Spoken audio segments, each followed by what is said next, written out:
Welcome to today's Daily Chelsea. We have an awful lot to get through, so we should make a quick start. I think the obvious place to start, actually, is the Crystal Palace defeat. It's a defeat that was absolutely disastrous. It was really painful. It was, 48 hours ago now, and it still feels like a raw wound. So the post-mortem has to start now. I think the obvious reason why we lost that game is our defence is so shaky. Any brilliant team, cast your mind back to any brilliant team, not only Chelsea sides, any great team of the past, they are all built on a stable, solid back line, and we just haven't had that at the moment. We've been really bad back there. The consistency just hasn't been there. I think we've been a bit unfortunate with sendings off and substitutions that perhaps weren't necessary, but players' performances haven't been good. If you analyse our back line, we have the second worst back line in the league. Only Sunderland have conceded more goals than us. We have a goal difference of -3. This is shocking, unacceptable and abysmal. If it carries on, you're not going. I mean, you can completely dismiss any talk of winning the Premier League because you won't get anywhere with that sort of backline. So something really does have to give. Like I say, I think we've been unfortunate. You know, we lost Thibaut Courtois in the first game. Terry was subbed in the second game. He was sent off in the third game.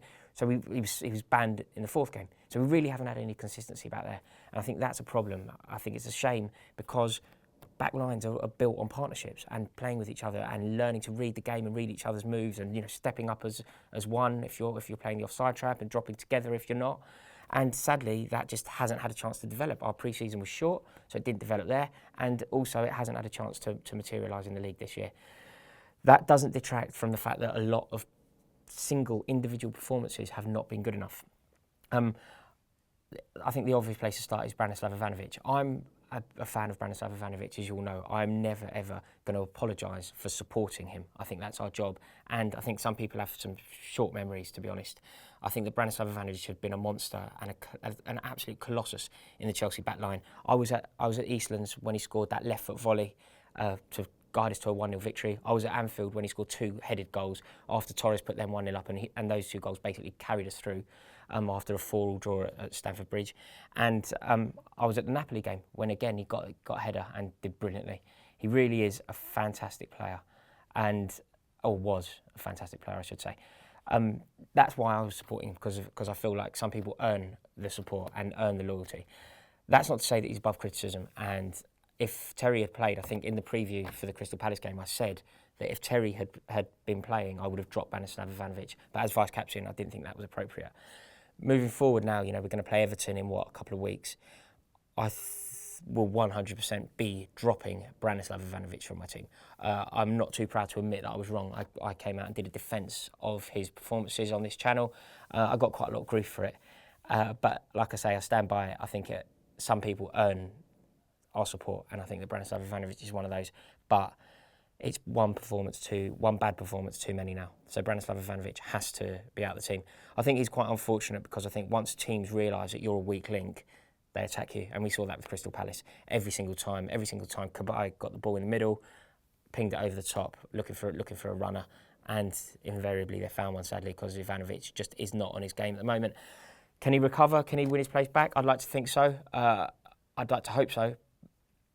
I think it's going to be very tough. I think Cesar Azpilicueta is going to be a wonderful right back, and as soon as he moves across, Ivanovic could find his place very hard to come by. But that's not to say that he won't get game time. If this season goes as we hope, we'll play in excess of 60 games. So we'll get a game at right back, we'll get a game at centre half. And if he's flawless, you never know. But I think the sooner that Baba Rahman can come into left back, freeing up Azpilicueta to go to right back and drop Branislav Ivanovic, the better, really. I think his head's gone. So, I think that we have to move on. I think it's a shame because he is a Chelsea great, but we can't wait forever. His performances just have not been up to scratch. I think Jose Mourinho also needs the issues that happened on the weekend need discussion. Something isn't right. Again, I think that the substitutions, although they worked, I thought Ruben Loftus-Cheek was brilliant, and I also think that Kennedy covered himself in glory. They were very strange substitutions, and it felt like perhaps Mourinho was making a point to the board to say, you know, he's having to bring on these kids. I don't know what Loic Remy's got to do to get a game when you need a goal, because I rate him very highly. You know, I think he's one of the most natural finishers I've seen at the club since Jimmy Floyd Hasselbank. So it's a shame that he didn't come on. But playing Kennedy, who is definitely not a wing back, as a wing back, was a weird move. So I think that there's a bit of an issue there. And I think that Mourinho's also come out and really praised Manchester City's work in the transfer market and thinks that they've been very decisive, and I think he actually referred to it as brilliant. So I again think that that's something to do with the board. I think that he may be highlighting Manchester City's work in the transfer market as a way of also highlighting our lack of work in the transfer market. But I think it's a slight problem. I think that Mourinho praising Manchester City is something that's very weird. Bringing on Ruben Loftus-Cheek and Kennedy when we needed to win the game, although the boys did very well, was also a strange move. So I'm slightly concerned about that. But what I need from you is your thoughts on this, because this is a big one for me. I don't really know what to make of it. Do you think that that was the right substitution, or am I reading too much into it? You'll have to let me know. I think the last point, or one of the last points, as to what went wrong. I think it's underperforming players. I think it's a real shame. But some of our big guns just really haven't lived up to it. You know, Ivanovic, I've apologised for my support of him. I've let you know that I think that he should be dropped in the next game. But Ivanovic is certainly one of these. But he's by no stretch the only one.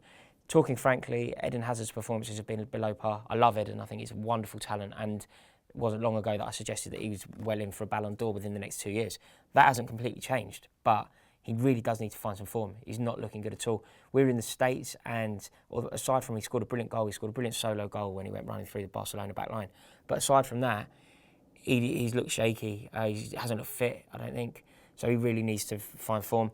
Cesc Fabregas, his performances have been nothing short of abysmal, actually. I think that he has been atrocious. I don't like to say it because I like Cesc Fabregas. I think he's one of the most gifted football players I've ever seen. His eye for a pass, he can execute passes that other people can't even see. And yet his performances this year have been absolutely awful.